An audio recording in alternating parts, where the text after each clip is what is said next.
Don Wright left a legacy at 1011 News as chief photographer and news director. He was there to capture significant events across Nebraska and push the boundaries of news gathering photography. Don was always behind the scenes and in the background, quiet, unassuming, dependable, patient. Hardly the usual qualities found in a TV news director. Don started life in Meadow Grove, Nebraska, served in the U.S. Army from 1943 to 1946, went to college on the GI Bill, receiving a degree from Denver University in photography, political science, and journalism. After working at the Lincoln Star newspaper for 3 years, he was first in line when Channel 10 opened their doors on February 18, 1953. Hired as a reporter and photographer, Don used his large format camera to shoot black and white stills that aired on KOLN newscasts. He pushed the station through the silent film era and into the days of tape. He moved through the ranks and retired as news director after 34 years at KOLN. Don was very quiet, very modest behind the scenes. And that's probably what made him such a good photographer. Almost any reporter, any photographer can capture images. That's not hard. Don captured stories. You just knew working with Don that he was the real deal. He knew exactly what he was doing with a story, top to bottom. His framing was impeccable. He caught little angles that other people missed. He caught little subtle nuances in people's faces that really told the story better than anybody. Don taught me a lot about f-stops and depth of field and lighting. And in those days, we were using 16 millimeter film, sometimes in the beginning with spring wound cameras. And he'd always be in the dark room where he was always developing all this stuff. And remember, in the old days, they had a great deal of work in order to get some pictures on the air. And he saw the evolution that went from film photography to EFP photography. We went out and had to cover this strike, and we were on a railroad trestle in Lincoln and talking with some strikers and the scabs who crossed the strike lines. They were a little threatening to us, but he was calm and he managed to get the story even when this guy was really just angry with us for being there. And I marveled at his composure and his focus, and I learned a lot from him that night. He was just completely unflappable, even when everything kind of fell apart. He did his job covering the day-to-day news, telling stories of what was going on locally and across the state. National Guard F-80 plane crash at Lincoln Airport, 1955. The fire at the state prison in 1955. And the Platte River flood in 1962.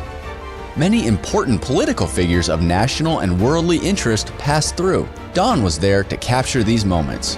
Dwight D. Eisenhower, presidential announcement, 1952. Vice President Richard Nixon on a tractor near Columbus, 1956. Eleanor Roosevelt arriving in Lincoln to speak at the university, 1957. Harry S. Truman for a Democratic political convention, 1958. Presidential candidate John F. Kennedy in the rotunda of the state capitol, 1960.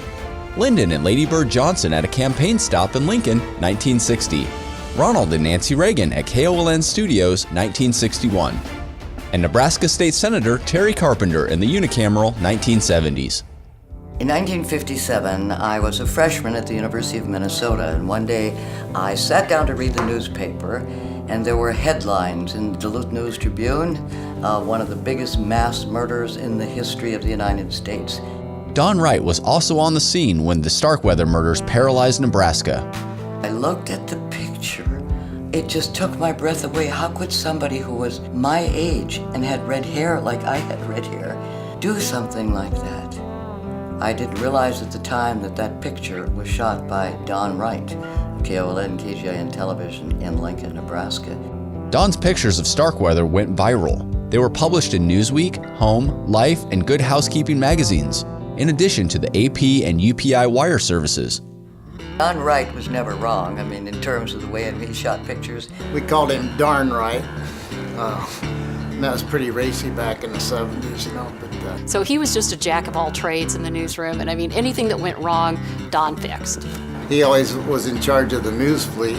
News people are known to be a little bit messy, so we always teased him about get the chicken bones out of the cars and get them cleaned up. Being in TV had its perks for Don. He had his fair share of fun times, doing interesting things and mingling with the stars. We spent a week in 1974 in the Ozarks with the Beverly Hillbillies on location, and everybody was very casual, but there was Don behind the scenes with his crisp white shirt and his necktie, very professionally recording everything that happened for that full week. Don reached a new high when flying with the Blue Angels. We covered the visit of President Ford, President Gerald Ford, when he was at Lincoln. He and I teamed up together on that. Also, an interview with Marlon Brando at the airport was pretty memorable. In 2016, Don received the Broadcast Pioneer Award from the College of Journalism at UNL. I appreciate the induction of Don into the Hall of Fame because he's an actual hands-on working guy. He did not even realize how important he was to all of us. He was a fantastic human being to work with and just class act. He set a good example for everybody that came after him at 10, 11, and he's a great guy. Congratulations on this well-deserved Lifetime Achievement Award from the Nebraska Broadcasters, and you've been a good friend and a terrific role model. I can't think of anyone more deserving of such a high honor. That's why it's so important that he's being recognized now in the Hall of Fame. It's long overdue, and I'm so proud of him, and I'm so thankful. I think that Don Wright more than deserves to be in the Nebraska Broadcasters Hall of Fame. Here's looking at you, kid. Don is donating many of his pictures to the Nebraska State Historical Society, thus preserving Nebraska history for generations to come. Congratulations to Don Wright on his induction into the Nebraska Broadcasters Association Hall of Fame, Class of 2017.